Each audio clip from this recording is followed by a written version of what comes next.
Hello दोस्तों, आप सबका बहुत बहुत स्वागत है, अभिनंदन है। दोस्तों, आरआरबी एनटीपीसी 2025 के लिए साथीगण आज से आप सभी के लिए जीके जीएस के लिए दोस्तों पीवाई की सीरीज दोस्तों मॉक टेस्ट नंबर 1 है। साथीगण जितने भी क्वेश्चन आपके 2021 में क्वेश्चन पूछा गया था, हर एक क्वेश्चन को मैंने चुन चुन कर लाया दोस्तों, ताकि आपके एग्ज़ाम के लिए दोस्तों आपके एनटीपीसी के लिए बहुत इंपॉर्टेंट होने वाला ये क्लास है। तो साथीगण आइए दोस्तों देखते हैं इस क्लास का पहला क्वेश्चन, जो कि आपके 2021 में किस प्रकार से क्वेश्चन पूछा गया था। तो दोस्तों पहला क्वेश्चन है कि अंतर्राज्य विवादों में समन्वयन के लिए भारत के संविधान के निम्नलिखित में से किस अनुच्छेद के तहत एक अंतर्राज्य परिषद का गठन किया गया था। साथीगण अगर मैं बात करूँ इस क्वेश्चन का आंसर, तो बेसिकली अनुच्छेद 263 के तहत दोस्तों आपके अंतर्राज्य अभिवादक के माध्यम से दोस्तों अंतर्राज्य परिषद का गठन किया गया था। अगर मैं साथीगण बात करूं कि आपके जो 352 है ना, राष्ट्रपति आपातकाल बेसिकली आर्टिकल 352 के तहत। अगर साथीगण मैं बात करूं राष्ट्रपति शासन दोस्तों आपके 356 के तहत, बहुत इंपॉर्टेंट है, आपको याद रखना। उसी तरह से दोस्तों आपके आर्टिकल 360 दोस्तों आपके वित्तीय आपातकाल, ये तीनों पॉइंट आपको याद रखना है। हमेशा दोस्तों आपके एग्जाम में क्वेश्चन पूछा जाता है। अगर दोस्तों मैं आर्टिकल 19 की बात करूं, तो 19 ये में दोस्तों बेसिकली अभिव्यक्त करने की स्वतंत्रता दिया गया, जो आपके एग्जाम के लिए इंपॉर्टेंट बनेगा। साथीगण तो आपको क्लास कैसा लगा? अगर साथीगण इसी तरीके से अगर आपको क्लास और क्वेश्चन और उसके साथ एक्सप्लेन चाहिए दोस्तों, तो प्लीज़ दोस्तों कमेंट बॉक्स में एक अपना रिव्यू जरूर दीजिएगा। अगर दोस्तों मैं अगला क्वेश्चन देखता हूँ कि आपके एग्जाम में क्या पूछा गया था, कि प्रथम गोलमेज सम्मेलन यानी कि राउंड टेबल कॉन्फ्रेंस बेसिकली कब शुरू हुआ था। तो साथीगण इस क्वेश्चन का बेसिकली आंसर नवंबर 1930 आ जाएगा। दोस्तों हमेशा आपके एग्जाम में गोलमेज सम्मेलन से क्वेश्चन पूछा जाता है। अगर मैं बात करूं कि प्रथम गोलमेज सम्मेलन बेसिकली 1930 में हुआ था, दूसरा बेसिकली 1931 में, और तीसरा दोस्तों 1932 में। हमेशा दोस्तों आपके एग्जाम में गोलमेज सम्मेलन इसलिए इंपॉर्टेंट बनता है क्योंकि दोस्तों दूसरा जब गोलमेज सम्मेलन हुआ था ना, उसी समय दोस्तों आपके महात्मा गांधी जी ने नेतृत्व किया था, उसमें भाग लिया था, बहुत इंपॉर्टेंट बनता है। और दोस्तों कई बार आपके एग्जाम में क्वेश्चन पूछा जाता है कि तीनों गोलमेज सम्मेलन में बेसिकली किस व्यक्ति ने प्रतिनिधित्व किया था। तो डॉक्टर भीमराव अंबेडकर ने। इस पॉइंट को भी याद रखना दोस्तों, आपके एग्जाम के लिए बहुत इंपॉर्टेंट ये पॉइंट बनेगा। बेसिकली ऑप्शन नंबर 4 इस क्वेश्चन का सही आ जाएगा। अगर दोस्तों मैं अगला क्वेश्चन की बात करूं कि भारत रत्न पुरस्कार के प्रथम प्राप्तकर्ता और स्वतंत्र पार्टी जो 1959 के संस्थापक बेसिकली कौन थे। तो साथीगण इस क्वेश्चन का आंसर आ जाएगा सी राजगोपालाचारी जी आ जाएगा। दोस्तों हमेशा आपके एग्जाम में भारत रत्न से बहुत क्वेश्चन पूछा जाता है। अगर मैं बात करूं दोस्तों 1998 में भारत रत्न से सम्मानित व्यक्ति का नाम बताइए। तो दोस्तों एम एस सुब्बुलक्ष्मी जी, आप लिख के ले लीजिए दोस्तों। अगर आपके एग्जाम में ये क्वेश्चन ना पूछा जाए ना, तो आपको कहना, बहुत बार ये आपके एसएससी जीडी में दोस्तों, एसएससी में दोस्तों, आपके एनटीपीसी में भी ये क्वेश्चन पूछा जा सकता है। अगर दोस्तों मैं बात करूं कि 2001 में लता मंगेशकर को दोस्तों आपके भारत रत्न से सम्मानित किया गया था। दोस्तों अगर मैं बात करूं लता मंगेशकर इसलिए इंपॉर्टेंट बनता है क्योंकि इनका हाल ही में करीब 1 डेढ़ साल पहले निधन हुआ। तो दोस्तों आपके एनटीपीसी का एग्जाम होने वाला है, तो दोस्तों वहाँ पूछ सकता है, बहुत इंपॉर्टेंट है। अगर दोस्तों मैं बात करूं कि 1999 में बेसिकली दोस्तों आपके एग्ज़ाम के लिए बहुत इंपॉर्टेंट है बिस्मिल्लाह खां दोस्तों, जो बहुत बड़े नाम है दोस्तों शहनाई वादक में से, आपको याद रखना है। 1999 में दोस्तों बेसिकली आपकी बिस्मिल्लाह खां को भारत रत्न से नवाजा गया था। अगर मैं बात करूं भारत रत्न बेसिकली 1954 में इनकी शुरुआत किया गया था, और इस पॉइंट को भी याद रखिएगा। अगर साथीगण आप सभी को इस क्लास की पीडीएफ चाहिए दोस्तों, तो प्लीज़ दोस्तों आप सभी को कमेंट करना। दोस्तों मैं अगले स्लाइड से इसी क्लास के दोस्तों कमेंट बॉक्स में पीडीएफ लिंक दे दूंगा, है ना। जाके दोस्तों आप इस पीडीएफ क्लास का ले लेना। अगला अगर मैं क्वेश्चन की बात करूं कि बंगाल के नवाब जो सिराजुद्दौला प्लासी की लड़ाई में किस वर्ष हारे थे। तो दोस्तों इस क्वेश्चन का आंसर 1757 आ जाएगा। दोस्तों आपके एग्जाम में 1757 एगो 1857 ये दोनों बहुत इंपॉर्टेंट बनता है। आपको दोनों के दोनों दोस्तों फिंगर टिप्स पे याद होना चाहिए कि दोस्तों प्लासी की लड़ाई बेसिकली 1757 में, और 1857 वाला भी आपको युद्ध याद रखना बहुत इंपॉर्टेंट है। अगर साथीगण मैं बात करूँ 1857 में ही दोस्तों आपके जो अ, अगर मैं बात करूँ जो दो आपके मंगल पांडे है ना, मंगल पांडे से हमेशा क्वेश्चन पूछा जाता है कि कौन से इन्फेंट्री से संबंध था, तो 34वें इन्फेंट्री से संबंधित था। बहुत इंपॉर्टेंट है मंगल पांडे जी, आपको याद रखना है। अगर दोस्तों मैं अगला क्वेश्चन की बात करूं कि आपके जो वर्ष जो कि वर्ष छत्तीसगढ़, उत्तराखंड और झारखंड बेसिकली इन राज्यों का गठन कब हुआ था, तो दोस्तों इस क्वेश्चन का आंसर बेसिकली 2000 आ जाएगा। दोस्तों हमेशा आपके एग्जाम में राज्यों से गठन से क्वेश्चन पूछा जाता है। अगर मैं बात करूँ छत्तीसगढ़, उत्तराखंड और झारखंड ये तीनों अलग हुआ था। अगर मैं बात करूँ ये 15 नवंबर को, उत्तराखंड 9 नवंबर को, और दोस्तों छत्तीसगढ़ कब जो कि अलग हुआ था, एग्जैक्ट डेट आपको कमेंट बॉक्स में आंसर करना दोस्तों। अगर आप इस क्लास को सीरियस से देख रहे हो दोस्तों, तो मैं उम्मीद करता हूँ आप इस क्लास के कमेंट में आपको कमेंट बॉक्स में करना है कि छत्तीसगढ़ कब गठन हुआ था, एग्जैक्ट डेट आपको याद करना है। बेसिकली दोस्तों मैं उत्तराखंड बता चुका हूँ 9 नवंबर, झारखंड 15 नवंबर 2000 ईस्वी को, बहुत इंपॉर्टेंट है। उसी तरह से दोस्तों 2014 जो कि 2 जून आपकी बेसिकली तेलंगाना जो कि अलग हुआ था दोस्तों, ये भी आपको याद रखना, आपके एग्जाम के लिए बहुत इंपॉर्टेंट ये क्वेश्चन बनेगा साथीगण। दोस्तों अगर मैं अगला क्वेश्चन की बात करूं कि आपके एग्जाम में क्या पूछा गया था कि प्रसिद्ध जो लोकगीत कजरी है ना, कहाँ का लोकप्रिय है। साथीगण अगर मैं बात करूं कजरी, तो आपके उत्तर प्रदेश आ जाएगा। लेकिन साथीगण आप सभी को क्लास कैसा लग रहा है यार? अगर साथीगण इस पीपीटी को अगर देखने के बाद अगर आपको अच्छा लग रहा है साथीगण, इसी तरीके से मैं आपके लिए हर एक दिन मॉक टेस्ट करवाऊंगा। यकीनन दोस्तों मेरे चैनल के साथ आप केवल जुड़िए, और दोस्तों एक लाइक और एक सब्सक्राइब जरूर करना है ना। दोस्तों मैं आपके लिए इतना मेहनत करता हूँ, एक एक क्वेश्चन को दोस्तों छांट छांट के आपके लिए ला रहा हूँ दोस्तों, है ना। तो प्लीज़ दोस्तों वीडियो को लाइक करना, और हो सके ना तो चैनल के साथ आप जरूर जुड़िएगा। अगर मैं अगले क्वेश्चन की बात करूँ कि लोकगीत जो कजरी है ना, कहाँ का लोकप्रिय है, तो दोस्तों इस क्वेश्चन का उत्तर प्रदेश आंसर आ जाएगा। दोस्तों हमेशा आपके एग्जाम में क्लासिकल डांस और क्लासिकल लैंग्वेज से हमेशा क्वेश्चन पूछा जाता है। अगर दोस्तों मैं बात करूं उत्तर प्रदेश से आपके जो कथक है ना, बहुत इंपॉर्टेंट है, आपको याद रखना है कि कथक, दोस्तों कथक इसलिए इंपॉर्टेंट बनता है क्लासिकल डांस से, क्योंकि दोस्तों हमेशा क्वेश्चन पूछा जाता है कि नॉर्थ से संबंधित कौन से आपके क्लासिकल डांस है, तो कथक आ जाएगा दोस्तों। और वहीं दोस्तों कजरी जो बेसिकली आपके लोकप्रिय, अगर मैं लोकगीत की बात करूं, तो बेसिकली आपके उत्तर प्रदेश में जो कि मनाया जाता है, बहुत इंपॉर्टेंट है दोस्तों, आपको याद रखना है। अगर मैं अगला क्वेश्चन की बात करूं साथीगण, जो इनमें से किसे मिल्क मैन ऑफ इंडिया कहा जाता है, दोस्तों बहुत इंपॉर्टेंट ये क्वेश्चन आ जाएगा, और इस क्वेश्चन का बेसिकली आंसर आपके वर्गीज कुरियन आ जाएगा, और उन्हें ही दोस्तों आपके मिल्क मैन ऑफ इंडिया कहा जाता है।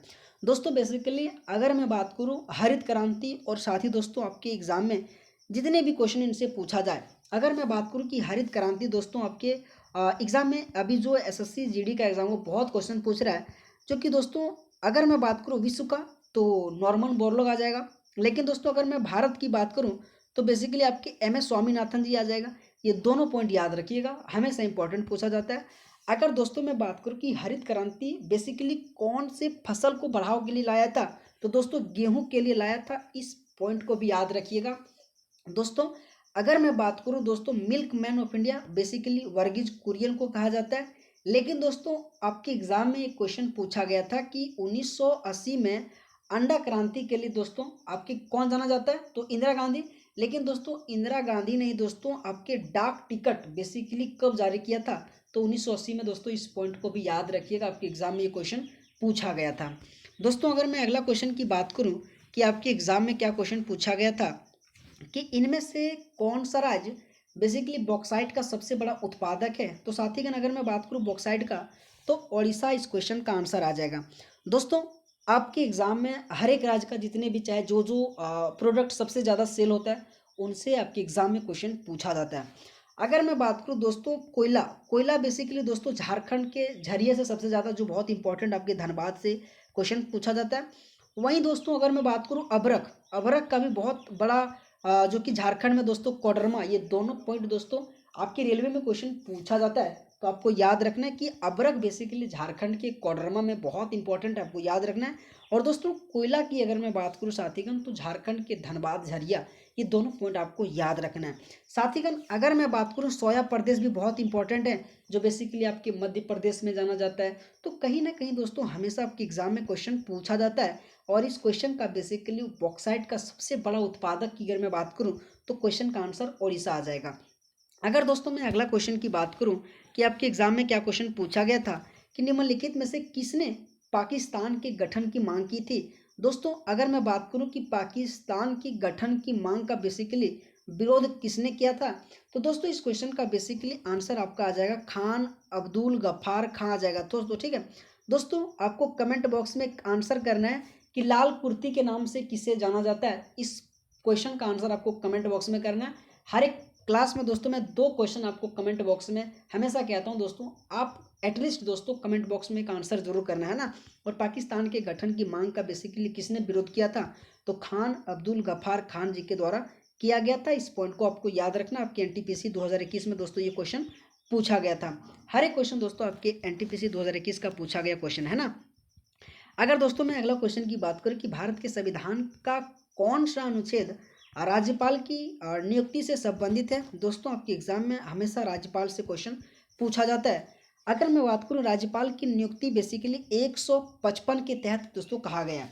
हमेशा दोस्तों आपके एग्जाम में क्वेश्चन पूछा जाता है कि बेसिकली आर्टिकल 153 में कहा गया कि एक राज्यपाल होगा। इनके बारे में दोस्तों आपके अनुच्छेद में जिक्र किया गया है। और वहीं दोस्तों उनकी नियुक्ति के संबंधित दोस्तों 155 में कहा गया, आपको याद रखना है।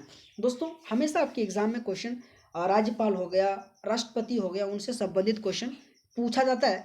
अगर दोस्तों मैं बात करूं कि राज्यपाल के दोस्तों जो कार्यकाल है ना, राज्यपाल के दोस्तों कार्यकाल है बेसिकली कहाँ से लाया गया है, तो दोस्तों भारत शासन अधिनियम के तहत दोस्तों इसको लाया गया था। इस पॉइंट को भी याद रखिएगा, कई बार दोस्तों आपके एग्जाम में ये क्वेश्चन पूछा गया था, आपको याद रखना है। अगर दोस्तों मैं अगला क्वेश्चन की बात करूं कि एमनेस्टी इंटरनेशनल नामक संगठन इनमें से किसकी सुरक्षा पे केंद्रित है, तो साथीगण इस क्वेश्चन का आंसर बेसिकली मानवाधिकार आ जाएगा।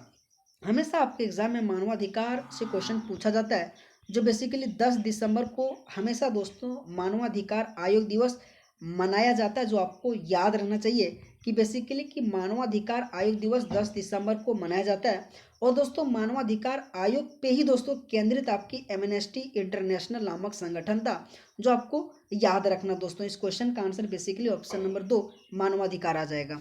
अगर दोस्तों मैं अगला क्वेश्चन की बात करूं कि अगला क्वेश्चन है कि अरुंधति राय को किस पुस्तक के लिए बुकर पुरस्कार से बेसिकली सम्मानित किया गया था, तो दोस्तों अगर मैं बात करूं इस क्वेश्चन का आंसर था the God of small things. इस क्वेश्चन का आंसर आ जाएगा। और बहुत इंपॉर्टेंट दोस्तों, कई बार दोस्तों अरुंधति राय से ये क्वेश्चन पूछा जाता है कि the God of small things पुस्तक किसने लिखा है, तो बेसिकली आपके अरुंधति राय जी के द्वारा लिखा गया है। और इसीलिए दोस्तों बेसिकली उन्हें बुकर पुरस्कार से सम्मानित किया गया था। इस पॉइंट को भी याद रखिएगा, आपके एग्जाम में हमेशा दोस्तों अरुंधति राय जी से क्वेश्चन पूछा जाता है। अगर दोस्तों मैं अगला क्वेश्चन की बात करूं, अगला क्वेश्चन है कि सौभाग्य योजना केंद्र सरकार की किस मंत्रालय के नियंत्रण के अधीन है। अगर मैं बात करूं दोस्तों इस क्वेश्चन का आपके आंसर तो विद्युत मंत्रालय आ जाएगा, ठीक है। अगर मैं बात करूं कि सौभाग्य योजना बेसिकली केंद्र सरकार के किस मंत्रालय के नियंत्रण है, तो विद्युत मंत्रालय। और हमेशा दोस्तों केंद्र सरकार की 2014 और साथ ही 2015 ये दोनों आपको याद रखना, बहुत इंपॉर्टेंट क्वेश्चन पूछा जाता है। अगर साथीगण मैं बात करूं कि आपके एग्जाम में बेटी बचाओ बेटी पढ़ाओ योजना कब लाया गया था, तो 2014 में लाया गया था। और कई बार दोस्तों ये क्वेश्चन पूछा जाता है कि बेटी बचाओ बेटी पढ़ाओ योजना किस मंत्रालय के द्वारा लाया गया था, तो दोस्तों बाल विकास मंत्रालय के द्वारा इसको लाया गया था। आपके एग्जाम में हमेशा क्वेश्चन पूछा जाता है।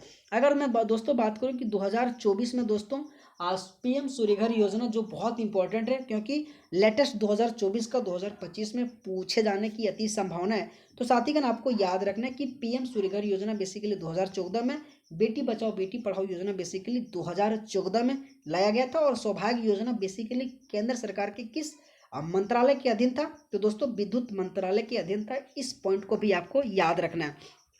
अगर दोस्तों मैं अगला क्वेश्चन की बात करूं कि 1793 में स्थायी बंदोबस्त लागू होने के समय बंगाल के गवर्नर जनरल बेसिकली कौन था, तो साथीगण इस क्वेश्चन का आंसर आ जाएगा चार्ल्स कॉर्नवालिस आ जाएगा, ठीक है। कि चार्ल्स कॉर्नवालिस जो है ना, कि जब अस्थायी बंदोबस्त लागू होने के समय बंगाल के basically governor general Charles Cornwallis था। दोस्तों हमेशा आपके एग्जाम में डायरेक्ट हूबहू क्वेश्चन पूछा जाता है कि स्थायी बंदोबस्त बेसिकली कब लागू हुआ था, तो 1793 में लागू हुआ था। इस पॉइंट को भी याद रखिएगा। और दोस्तों उस समय बंगाल के governor general basically Charles Cornwallis थे, ठीक है। अगर दोस्तों मैं अगला क्वेश्चन की बात करूं कि आपके एग्जाम में क्या क्वेश्चन पूछा गया था कि भारत में सीमा सड़क जो संगठन है ना, बॉर्डर रोड ऑर्गेनाइजेशन की स्थापना बेसिकली कब हुआ था, तो दोस्तों इस क्वेश्चन का बेसिकली आंसर आपके मई 1960 में। और दोस्तों ये क्वेश्चन एक बार नहीं कई बार दोस्तों क्वेश्चन पूछा गया कि भारत में सीमा सड़क संगठन बेसिकली मई 1960 में किया गया था, और इस पॉइंट को आपको याद रखना है। अगर दोस्तों मैं अगला क्वेश्चन की बात करूं कि प्रसिद्ध जो उपन्यास है ना अनटचेबल जो किसके द्वारा लिखा गया था, तो दोस्तों ऑप्शन आर के नारायणन है, मुल्क राज आनंद है, और के आर श्रीनिवासन अयंगर है, और ए के रामानुजम आ जाएगा। तो इस क्वेश्चन का बेसिकली दोस्तों अनटचेबल पुस्तक जो आपके मुल्क राज आनंद जी के द्वारा लिखा गया था। और दोस्तों ये बहुत इंपॉर्टेंट बुक है, हमेशा दोस्तों मुल्क राज आनंद जी से क्वेश्चन पूछा जाता है, जो आपको याद रखना है। साथीगण अगर मैं बात करूँ रविंद्रनाथ टैगोर जी से, जो गौरा, गीतांजलि, और दोस्तों आपके एग्जाम में हमेशा चंडालिका, ये तीन नाम दोस्तों आपके रविंद्रनाथ टैगोर जी से बहुत इंपॉर्टेंट क्वेश्चन पूछा जाता है। तो दोस्तों आपको याद रखना है बेसिकली रविंद्रनाथ टैगोर से गौरा, गीतांजलि और चंडालिका, ये तीनों दोस्तों पॉइंट आपको याद रखना है, हमेशा दोस्तों इनसे क्वेश्चन पूछा जाता है। अगर दोस्तों मैं कालिदास से बात करूं तो विक्रमोर्वशीयम, रघुवंशम, अभिज्ञान शकुंतलम दोस्तों बहुत इंपॉर्टेंट है। अगर साथीगण आप एग्जैक्ट में दोस्तों अगर आपके पढ़े होंगे दोस्तों तो इन सभी क्वेश्चन के वैल्यू पता होगा दोस्तों, क्योंकि आपके एग्जाम के लिए कितना इंपॉर्टेंट है, आपके एग्जाम में बहुत इंपॉर्टेंट ये सारे के सारे क्वेश्चन पूछा जाता है। अगर दोस्तों मैं अगला क्वेश्चन की बात करूं कि डब्ल्यू के लिए इनमें से किस प्रोटोकॉल का प्रयोग किया जाता है साथीगण, तो इस क्वेश्चन का आंसर आ जाएगा HTTP, इस क्वेश्चन का आंसर आ जाएगा। और दोस्तों आपको याद रखना चाहिए। तो साथीगण आप सबको क्लास कैसा लगा दोस्तों, अगर आप सबको क्लास अच्छा लगा हो दोस्तों तो वीडियो को लाइक करना दोस्तों, हो सके तो चैनल को जरूर सब्सक्राइब करना। साथीगण अगर आप इसी तरीके से वीडियो चाहिएगा दोस्तों, तो प्लीज़ दोस्तों कमेंट बॉक्स में एक अपना रिव्यू जरूर दीजिएगा, है ना। तो दोस्तों हमें भी एक उत्साह अर्जित होता है ना, आपके लिए इतना मेहनत करते हो दोस्तों, क्वेश्चन PPT बनाते हो, है ना। तो दोस्तों आप सबका पुनः बहुत बहुत स्वागत है और धन्यवाद दोस्तों, आप सबका थैंक यू सो मच।